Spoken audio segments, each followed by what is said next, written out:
Ladies and gentlemen, fellow patriots from sea to shining sea, thank you once again for tuning into neighborhoodnewsstudio.com. We have a great lineup ahead of us today. We got McDuff, John O'Loughlin kicking it off at 11 a.m. with the McDuff's Mindfield. We got George Webb live from the Ukrainian border. Once again, Mark Kulak and Housatonic live at 2 p.m. We have a neighborhood news hour at 4 p.m. And then Wendy's World with Wendy Sloan will be ending the stream today at 5 p.m. But let me kick it over to Mr. John O'Loughlin, just to let you guys know. You can find him at screamingospreys.com. John, take it. All right, and thank you so much, Andy. And Andy, I really like those books you have on display down there next to down below your left elbow. It looks very familiar. Actually, looks a lot like this book right here. So I'm glad to see you've got some out there on display, and I encourage folks to get one at Amazon if you haven't got one yet. I think they're reasonably priced and easily available. So just get over to Amazon if you haven't got a copy yet, because I love the idea of everybody knowing the basic story. It's like about an 80-page book, so it'll take you 2 hours at most. And but to know the basic story of my dad's life, and then we can fill it in the show and bring everybody, lots of people, into the idea that is behind McDuff Lives, and that is that McDuff is a spirit of the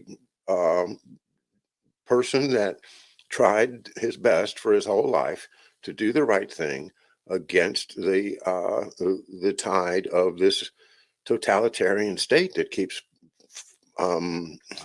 sinking its teeth deeper and deeper into our country and into ourselves and even into our bodies. Good morning, Corky and Kathy, and sorry about yesterday, but everything is just fine. And thanks to Neighborhood News Studio for rearranging things for my benefit. I do appreciate it. Okay, and I see that Jerome is popping in with some beautiful beautiful Dutch or Flemish language, which I'd like to learn someday. Yeah. Oh, my wife and I, we watch crime dramas. It's about all you can see on Netflix, but we watch them in foreign languages with subtitles. So we like to try to catch a word here and there and see what we can come up with. Not having had the chance to live in any foreign countries, she and I are both fascinated with foreign languages and cultures. Hopefully get back to doing some traveling soon. If knock on wood, we're somewhat really quick. Don't lock us down again, please. Don't lock us down again. No. Corky, gosh, you started eking when I started this channel. Oh, well, God bless you. And here's some extra eeks for you, my friend. And Jimmy Beam's got an eek in his roof. Okay. Well, it doesn't bother you when it's not raining, does it? I hope. And, when it's raining, you can't get out and fix it.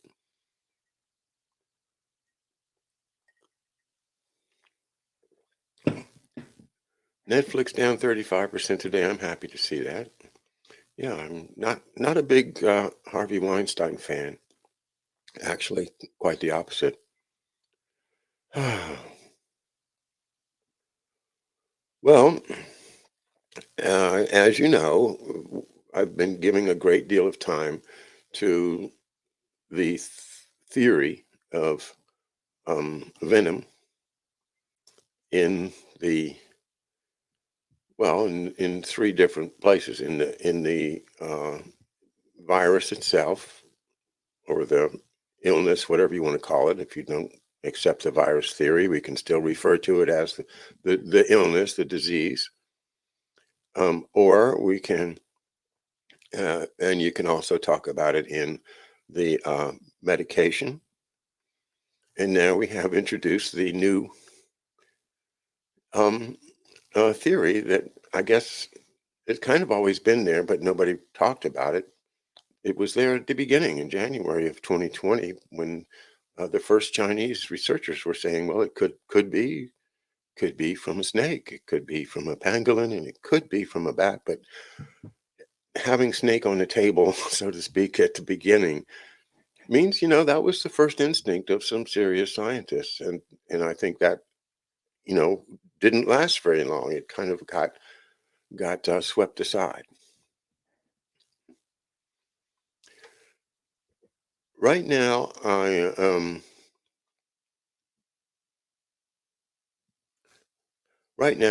am looking into a man called Tao Braun. His first name is T-A-U, and his last name is B-R-A-U-N. And he is the doctor cited by Dr. Brian Ardis for being the first person to write about this. And this Dr. Tao Brown is a specialist in disaster and mass events like Sandy Hook, for instance. And where I don't know if he was involved in Sandy Hook, he is actually a consultant to the Sandy Hook, whatever they call it, the Sandy Hook Foundation or community, whatever. That's one of his many, many labels. But he comes from South Africa. He is a psychologist, and he looks at things from the point of view of trying to help people mentally understand what's going on. A very fascinating interview on the what's that Patriot guy? Forgot his name. But the same person that first interviewed Dr. Ardis then followed up with an interview of Dr. Tao Brown, and his last name is B-R-A-U-N. Yeah, Jimmy, that's right. And so you guys, you should look into him. And there's a video that was made on April 12th of him by this same, I should have had his name up, the same YouTuber. He's actually not on YouTube so much. He's on BitChute, I think. But anyway, this guy. Are you talking about Stu Peters, Sean? No. Okay. Stu Peters is like totally beginner stuff. Yeah. We're talking digging deep, man. Don't get lost with Stu Peters, please. It's just a waste of time. Not Mike Adams either, although Mike Adams's reporting is very, very good in terms of supporting Dr. Ardis's claims. Now, as I've said before, I took a notes, and I have a list of 70 points that were made by Dr. Ardis in that first street. It's called Patriot Street Fighter. Patriot Street Fighter is the name of the video production. And so Patriot Street Fighter did Dr. Ardis, and then Patriot Street Fighter did Dr. Tao Brown. And one of the first things I noticed was it's a weird name, and Tao, of course, being a Greek letter. But I also noticed that TAU stands for Tel Aviv University, TAU. And then there's also a Brown, B-R-A-U-N, university or college of something, medicine or something there. Yeah, Patriot Street Fighter, that's it. We are talking about Dr. Tao Brown, who makes a pretty good appearance. I must say, when I get done with this show, I'm going to go back and finish watching what he has to say. But see, here's the important thing to me, is that he's the guy that says that when they got the sequence of the first case from Wuhan, right? They took that sequence and somebody identified some part of it that resembled or was the two different venoms, the cobra and the crate. That's what he said, and that's key. So I'm right there. That's where I'm at right now, is trying to find what his sources are for that, and if necessary, I'll get in touch with him. It's crucial. If you don't have the name of the person that said that, and then you also have to have the sequences that you can compare one against the other.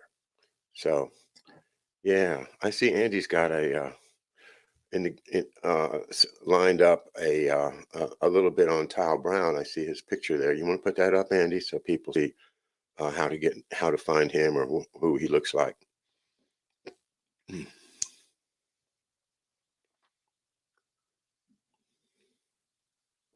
There he is. Okay, he's an EMT, a doctor of education, and something in psychology, not sure what. So he talks about how to manage disasters, and when he gets into the video with Patriot Street Fighter, you'll find that he has some very interesting comments about what he saw, what he observed in the early time of the pandemic being declared. Okay, let's let that go, Andy. All right, buddy. So on this particular episode in America. Yeah, there it is. That's the one. Yeah, I don't really want to play it right now, but that's the one that I would say people you should look at. Patriot Street Fighter. Because he actually speaks very, very well. I guess because he gives presentations, but he's not somebody you can just blow off and say, that's just another Dr. Artist. Because the idea that Dr. Artist might not know have his P's and Q's straight is quite acceptable to me, but this guy seems a little bit more credible. Well, in any event, I'm not going to give you my big analysis yet. I'm still working on it, as I just said. Perhaps Friday I'll be ready for some report back to you. But I think this is worth a deep dive. So many people are saying, I wasted 2 hours. I should have never looked at this. And so many people are just saying, well, there's no venom in the water, so case closed. Not me. It's my instincts.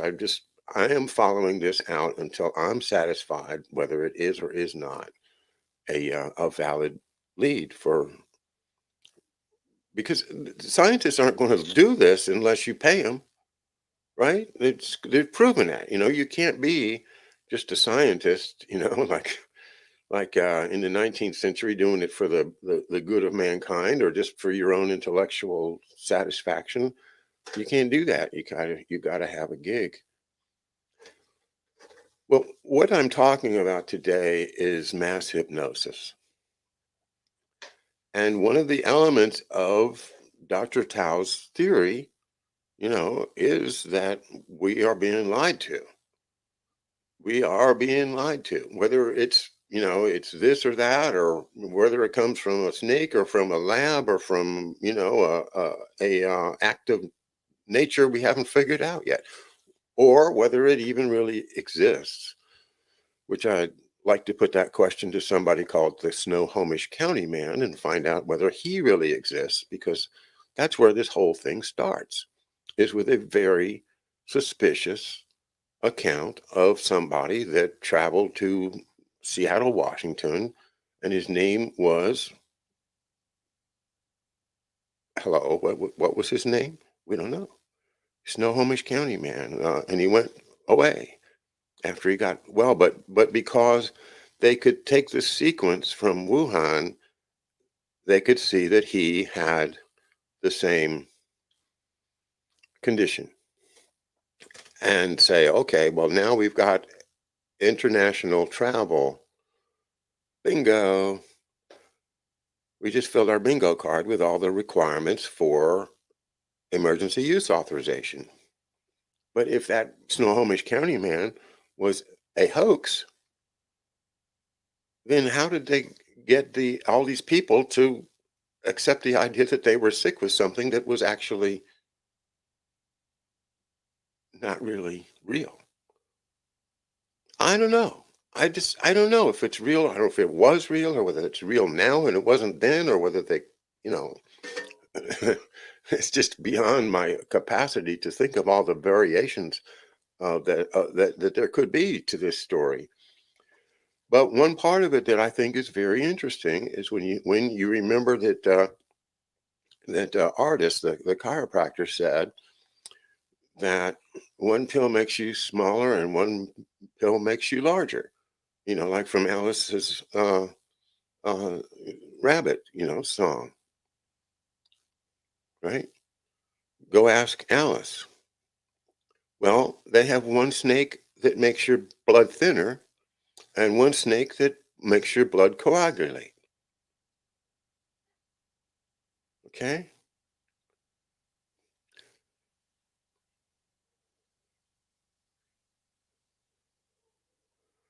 Stephanie Burns says many of us in the San Francisco Bay Area had it before Snohomish County Man. Okay. Well, whatever it is. Willie Fixit says loss of taste and smell, not normal flu symptoms. That's a big issue with artists. That's, you should watch the Dr. Artist at Street Fight, Patriot Street Fighter, Willie. He's really into that. That is a very suspicious thing. And, goes along, according to him, with the venom theory. Okay. So, yeah, I don't think this is a one-time blow it off, not worth looking at thing. I think I'm still on the case. Yeah, the pill your mother gives you does nothing at all. That's my reference. All right, Audrey Smith. Yes, and thank you for filling in the words. Genetic cobra genome. Yeah. Okay. Marie Burns says in January 2019 in Scotland. Wow. Well, that puts it long before anything that George Webb is reporting or anybody else that has been working on it for a long time. So what can I say? I don't know. But I do know that there's psyops going on. I do know that my dad was a victim of the people that are putting on the psyops. I do know that we're all victims of the people that are putting on the psyops. And that's why I think it was interesting that I took an interest in Bart Sibrel's book, just published this past year, called Moon Man. Somebody sent me a reference to this on my email, and I appreciate that. I was not aware of who this man was or the depth of his story, but of course, his subtitle, The True Story of a Filmmaker on the CIA Hit List.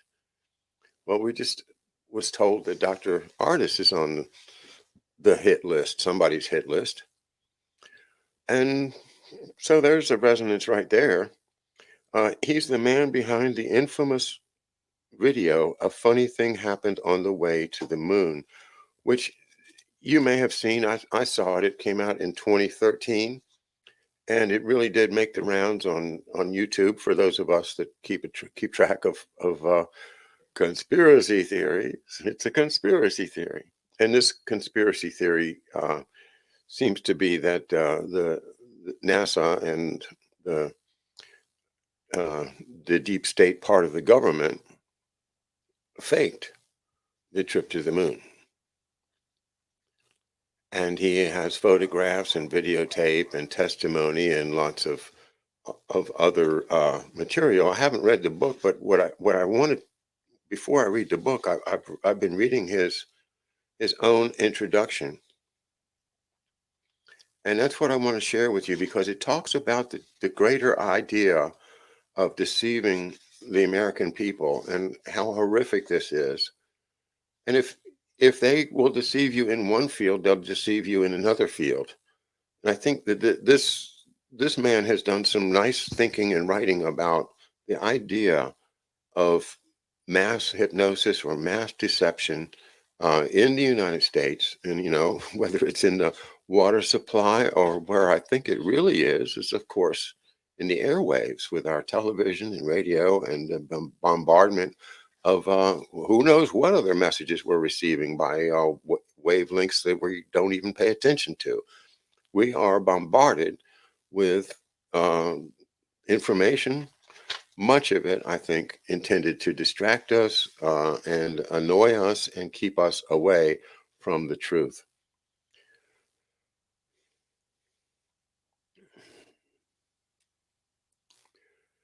Believe it or not, the Wright brothers, Neil Armstrong, and myself were all born in and around that all-American town of Dayton, Ohio. How many times have we run into Dayton, Ohio in our studies? Possibly the most representative state of American culture in the entire nation, and generally considered to be the most critical swing state in nearly all presidential elections. In fact, I was born at aviation's highly acclaimed and secretive Wright-Patterson Air Force Base, which is located there. My father was a high-ranking officer in the U.S. Air Force. So there you go. He was an insider. I grew up from the moment of my birth surrounded by the latest and greatest that aerospace had to offer. My favorite aircraft was and still is the impressive Lockheed SR-71, dubbed the Blackbird, developed by the secretive Skunk Works, a military department of the aerospace company Lockheed Martin. This supersonic, high-flying, top-secret at the time aircraft was capable of flying at nearly 2,500 miles an hour. It was used for taking highly sensitive aerial reconnaissance photographs of Soviet military bases, among other targets. The titanium mechanical bird flew like a dream and was the cleanest burning airplane engines that I've ever seen, even to this day. And at 85,000 feet, the two-seater Blackbird flew to the highest altitude humanly and technologically possible without actually being called a spacecraft. It was from this incredible vantage point that the satellite-like espionage pictures were taken, and some believe that the technological maverick is still in use today. Again, he's published this last year in 2021. Secrecy in the Air Force is as common as French fries at McDonald's. Well, we know that, right? Because we couldn't get Leroy Manor to talk to me about my dad's and what happened to my dad 50 years ago. He still wouldn't talk, and then he passed away last year. General Leroy Manor, Air Force, my dad's boss at SACSA. Yeah, secrecy. Air Force. Where does Air Force come from? Air Force comes from the National Security Act and the whole 1947 disaster in which the services were combined and the CIA got its language to bend the rules and do what they wanted. And anyway, the Air Force, huge part of the dark side of our military. From that point of view, glad to have them when we were at war, but yeah, secrecy.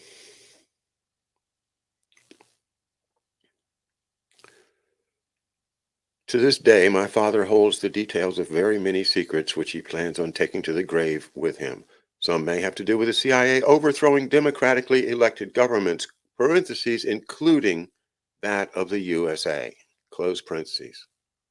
Okay, well, that's what I say. I say Kennedy assassination was a coup d'etat. I think that probably Mr. Sibrel's father would agree with that. And the CIA was part of it. Some may have to do with elaborate weather modification technology. Another thing that I think is fairly obvious, but people don't want to talk about. Used as a weapon of war, and some may even have to do with the lunar landing fraud itself. We will never know. At the time of the alleged first steps on the moon, I was fast asleep in bed, no doubt dreaming of walking on the moon myself. Like many school children at the time, I was enamored with space travel through the constant barrage of toys and television programs with this theme. In fact, the Star Trek series came along just prior to the purported moon missions, perhaps designed in part to help win over the public to the plausibility of space travel. Agencies like the CIA have been churning out television programs and films with Hollywood's cooperation since the early 1950s in an attempt to control public opinion. Well, it's as simple as that, right? I Dream of Jeannie. All of this stuff, My Three Sons, everything that was put in front of us was coming from the people that want to control public opinion. And it's gotten worse and worse and worse now, right? Stephen Colbert, Colbert.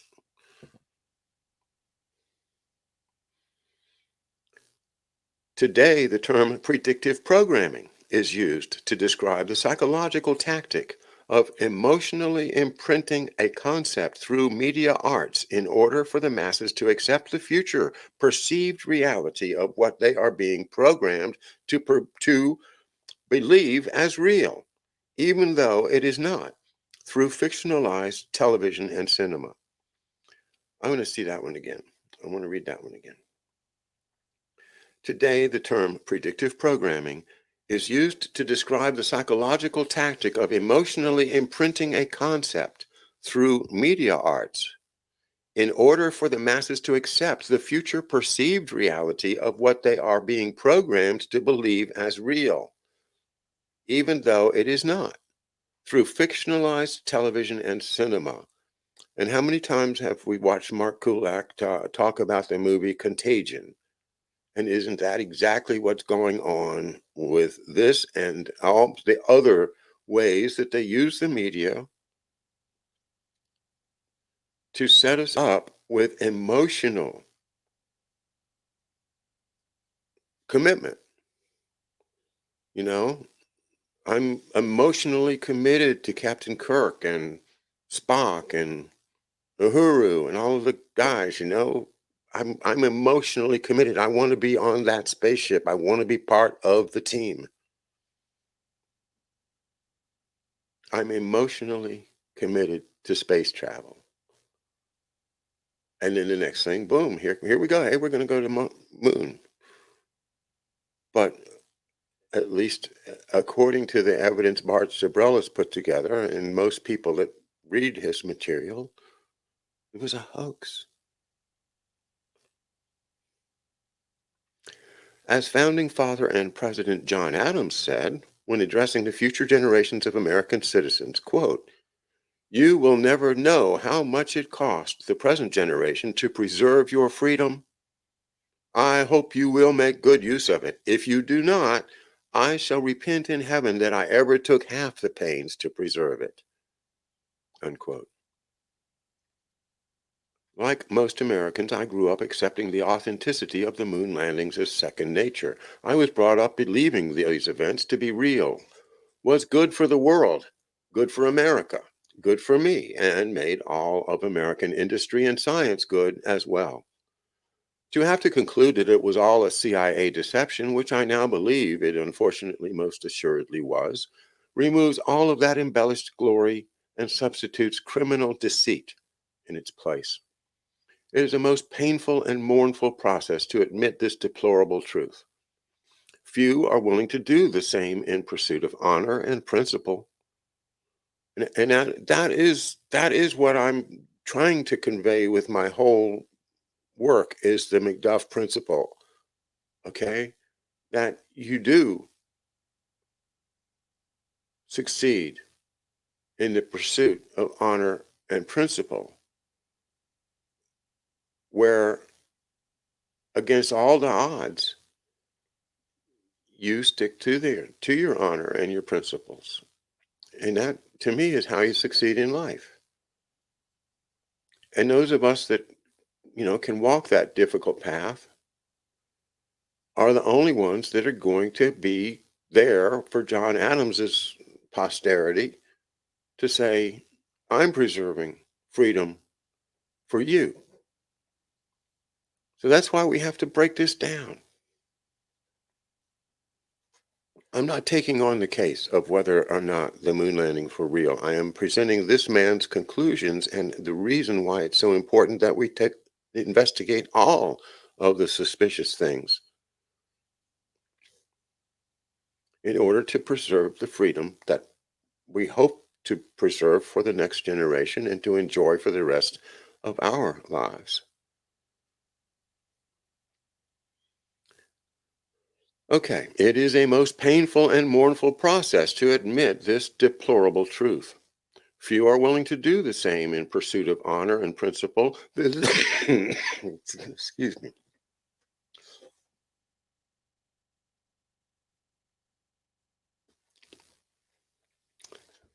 Pardon me. This is because believing that you will win the lottery, even though you really know that you won't, is a pleasurable fantasy. And who wants to pass on getting pleasure? Disclosing the deplorable truth about this subject is like telling a fan of the team that won the Super Bowl that they only did so by cheating. Even though it's true, people are ready to punch you in the face for saying so. They might even admit the fact that they have no genuine interest in knowing the truth, because they would rather believe an inspiring lie than the despicable truth. Seeing how elements of the U.S. government agencies were awarded an equivalent of nearly $200 billion in today's currency for the privilege of lying to their own fellow Americans and to the rest of the world, the reality behind the facade that was the Apollo missions, discovering that it was all a show, is like buying an expensive new car and then finding out that it's actually 10 years old, had four owners, and that the title is still in someone else's name. Personally, if I had cancer and was terminally ill, I would want to know, wouldn't you? I think the majority of people would answer yes if given time to deeply consider such news. Yet there are those in powerful positions that seem to think the exact opposite. Proof of the accuracy of this belief of mine is the fact that 80% of people who have watched my documentary, A Funny Thing Happened on the Way to the Moon, who previously believed that the moon landings were genuine, reversed their opinion after viewing my film. This is remarkable, and it is precisely why the film has never been broadcast, though several different networks have purchased the rights to do so over the years, yet each and every time they have chickened out or have been told not to televise it by executive superiors at the 11th hour. On one occasion, I was in conversation with the head of the aerospace department at a prestigious university, and this college professor told me plainly that even if he saw one of the Apollo astronauts confess on national television that the moon missions were falsified, he would still think the missions were real. Can you believe that? This is a fantastic example of cognitive dissonance. This man cannot alter his opinion on the matter because the effect of doing so would in turn alter so much of his personal worldview that he would find it too immeasurably difficult to cope with. What arrogance for him to think that he could know more about the matter than a first-hand Apollo astronaut eyewitness. In my opinion, this is the dangerous condition of pride, and it is everywhere. Pride prohibits the plainest of truths from being seen. This is the sort of thing that I am up against, a citizenry perpetually asleep and collectively dreaming an immorally contrived, grandiose, corrupt, government agency-driven delusion. Nor do such citizens wish to be woken up to this dark reality of their scandalously hypnotized state. So they resist and ridicule all those who, like myself, are trying to stop them from sleepwalking off the edge of the cliff. Additionally, when those in the mainstream media at mid-management level attempt to show the nation at large this grievous moon landing deception of their leaders through the established channels of supposed news, the powers that be above them, who are directly manipulated by the tentacles of this dark federal government control, refuse to broadcast or publish anything that would bring about the demise of their own unscrupulous system, either because they are directly profiting from it or because they are being coerced into conforming to it.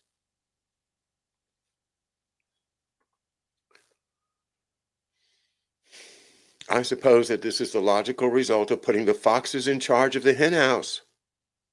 Yeah, that's right. We've actually got Jewish members of Congress sending deadly military weapons into the hands of Nazis. If that isn't a psychologically crazy situation, I don't know what is. This is a national cognitive dissonance, and what can you do except for just keep on trying? This man expresses my own feelings, I think, is why I'm reading it, because I feel the same way.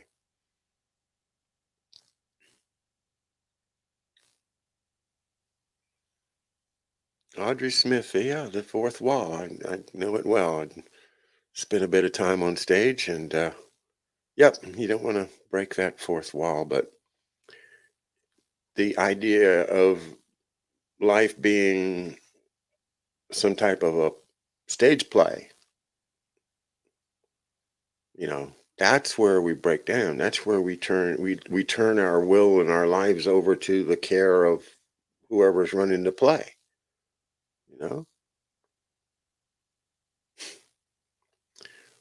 No, I don't want a playwright to be spinning out tales that I'm going to be a minor character in. It's not freedom. It's not what John Adams wants me to have. It's not what the founding fathers wanted us to have.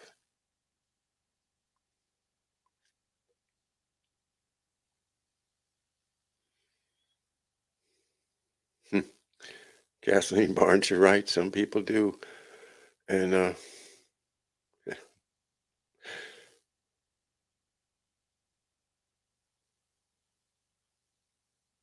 all right, let me read some more.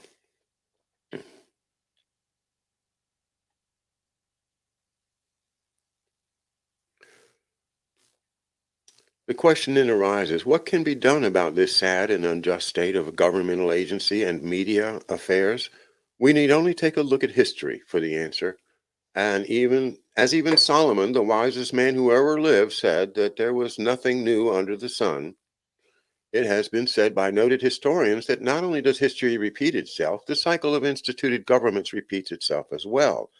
They have always begun with the sincerest intentions of individual liberty, inspired by a citizenry fleeing an oppressive leadership, who are therefore establishing a new government in its place that is not tyrannical, such as was the original motivating factors of the United States. And after a period of time, though, this newly formed government of freedom eventually becomes another despotic, controlling oligarchy itself, just like the one the people fled a few generations earlier. Though now the current system cleverly masquerades as the benevolent democratic republic that it once was, yet is no longer. What happens next in this repeated cycle is that the fallen government itself eventually gets revolted against, just like the one before it, because of its insidious, infecting corruption. And then another new government of personal liberty is again reestablished to yet again secure the much treasured but repeatedly lost individual freedom. The next question is, what can be done to prevent this deadly cycle from perpetually repeating? And how can government, with its complicit corporate and agency-controlled media, be replaced with one that is once again of the people, by the people, and for the people? Naive President Kennedy might have thought that the original Apollo missions were, quote, for the people, unquote, but the manner in which this operation was carried out was neither of the people nor by the majority of the people. In order to appreciate the full absurdity of this lie, it bears repeating here that what both the United States government and NASA claimed in the 1960s, on the very first attempt, and all with 1/1,000,000th of the computing power of a cell phone, they had been able to send astronauts to orbit and land on the surface of the moon, a distance that is 1,000 times farther than they can achieve with human space flight today. When you finally realize the complete absurdity of this technological claim, and therefore the genuineness of this perpetrated moon landing fraud, then it is far from a frivolous matter, as some might mistakenly believe, to want to bring this example of blatant, out of control government lying, specifically one that stole the modern day equivalent of $200 billion from the American people, in the process to the attention of the overly trusting people under their care before they are further taken advantage of by these heartless overlords. Yeah, there's some of the pictures. This is all comes from his documentary, A Funny Thing Happened on the Way to the Moon, which is on available on YouTube. You can watch it.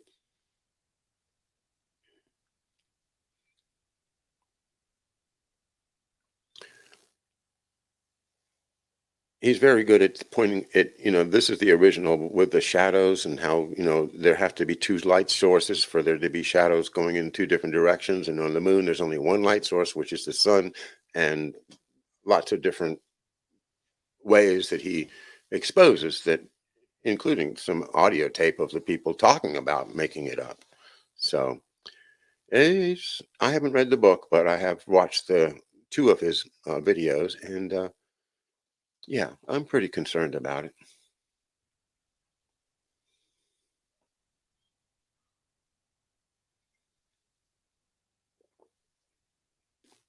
In the movie Being there is a famous scene in a department store window where Chance is just walking and looking in the window, and in that window it has a mock-up of the set that was apparently the Kubrick set. So, all right.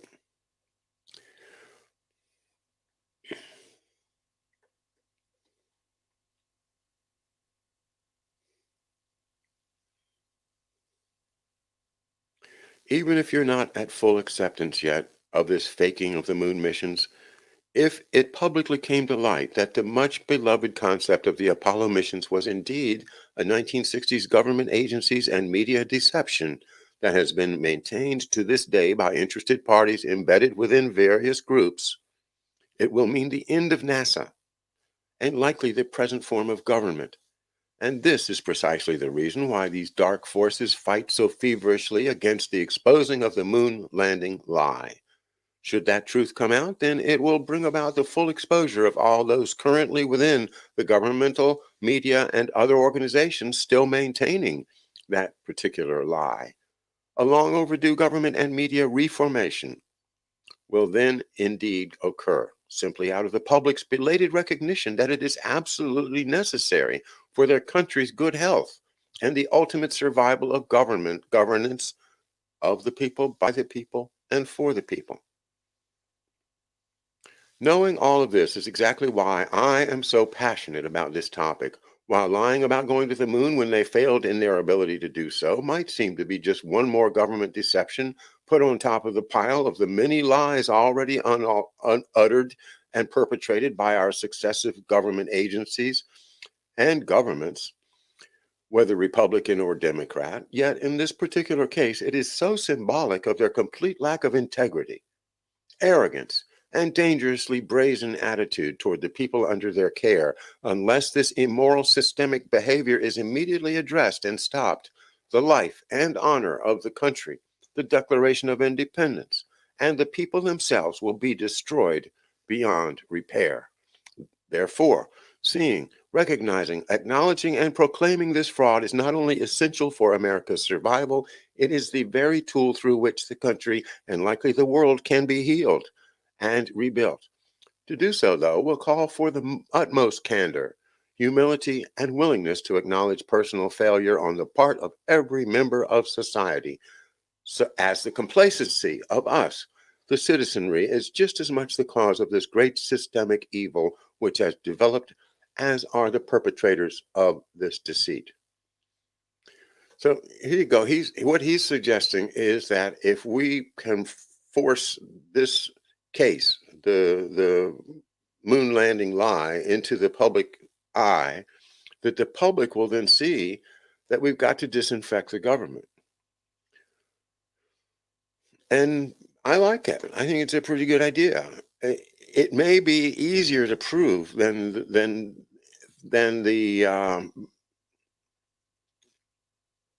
therapy. If you, to use Mark's term, the unspeakable horror of being lied to about serious medical issue that has been the subject of our lives for the past 2 years plus, that's the same feeling. It's the same gut feeling of how can you do that? How contemptible a person would have to be to lie to the American people about, you know, the moon, about a pandemic, about a medication, about safety, about what you can put in your child's body. For Christ's sake, if they are lying, and I do believe that there are people in this that are knowingly lying, then this has got to be exposed somehow. And maybe the moon landing thing is easier. If we can get rid of them, if we can disinfect our government somehow, hardly matters how.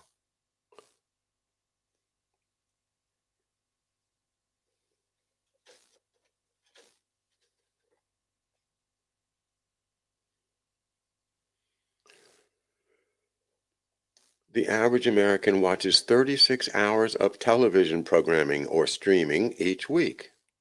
That's nearly as many hours as they spend at work each week. Then they spend an additional 20 hours a week watching videos or surfing the internet.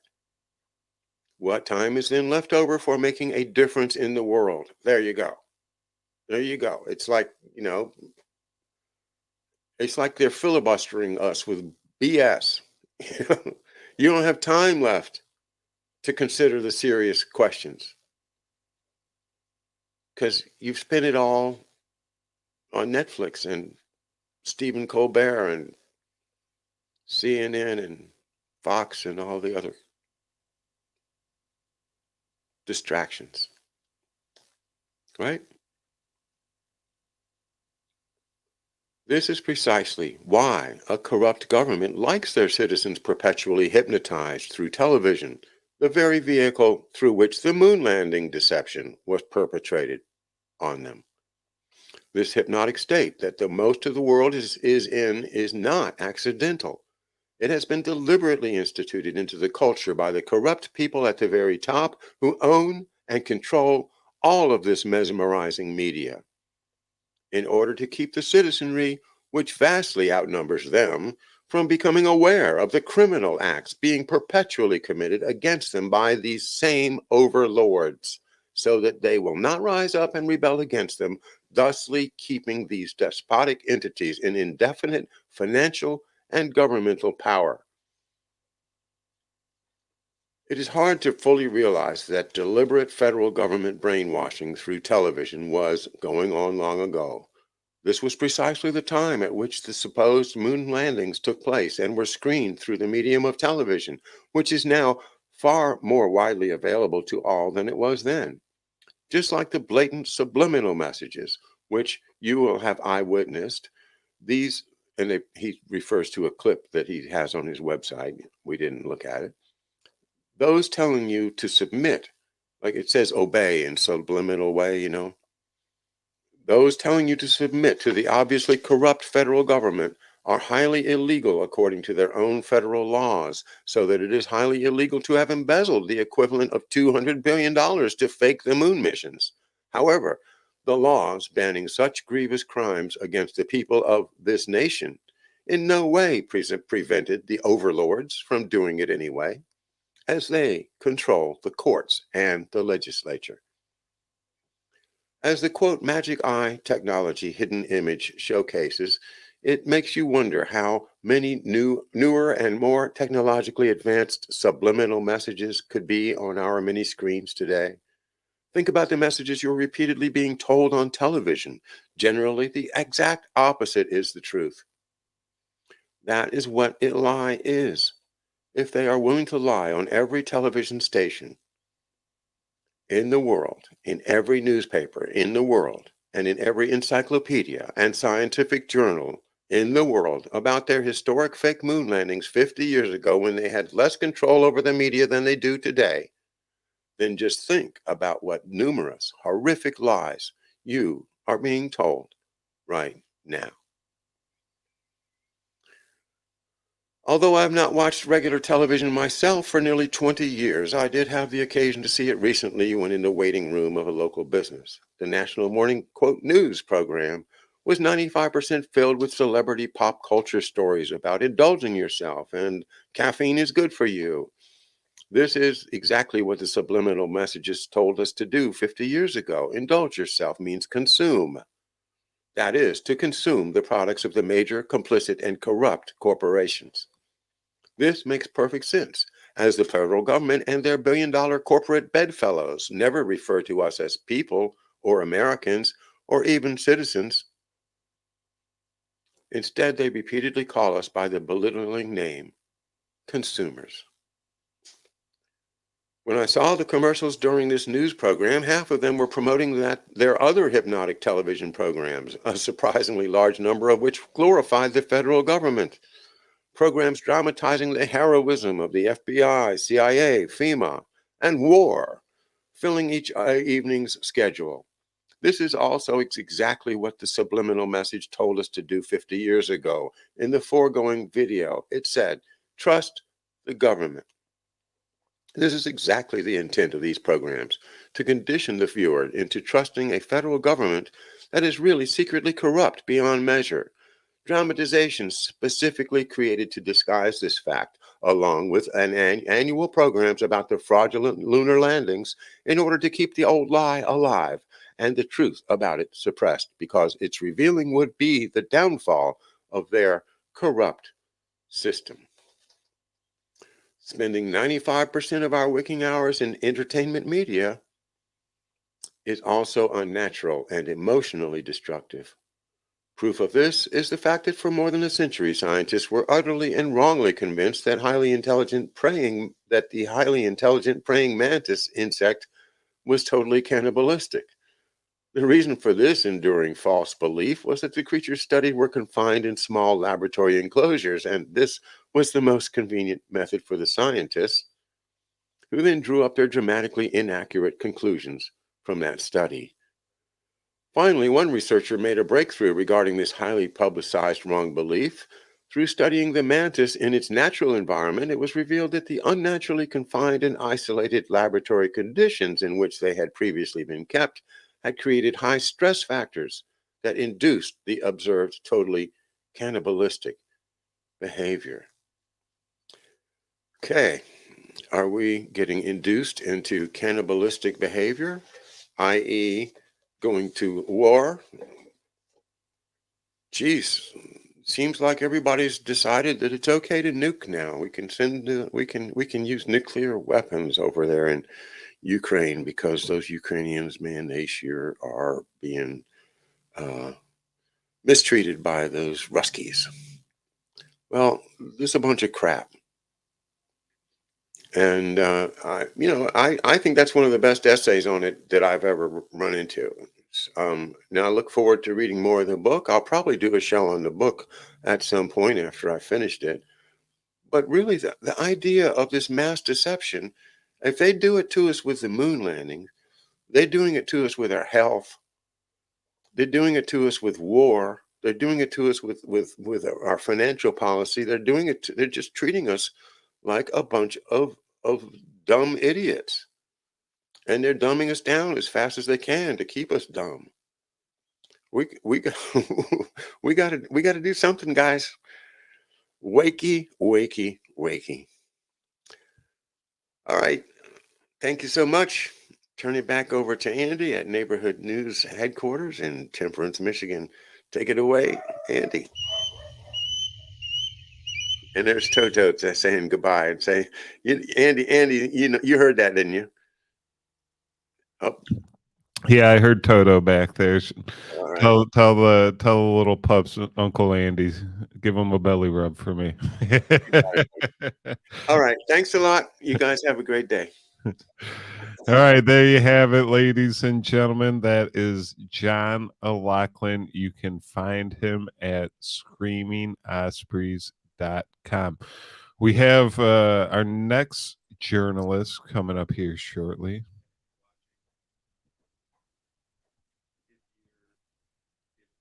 You got me? I didn't know you There were we go. gonna pop on and interrupt I'm me popped. here. Yep. And if you're watching on YouTube, on any of the McDuff Lives channels on YouTube, we will be taking those off, and the broadcast will be ending there on the YouTube channels, but it will be continuing over on neighborhoodnewsstudio.com as well as our Rumble and Odyssey channels. So the day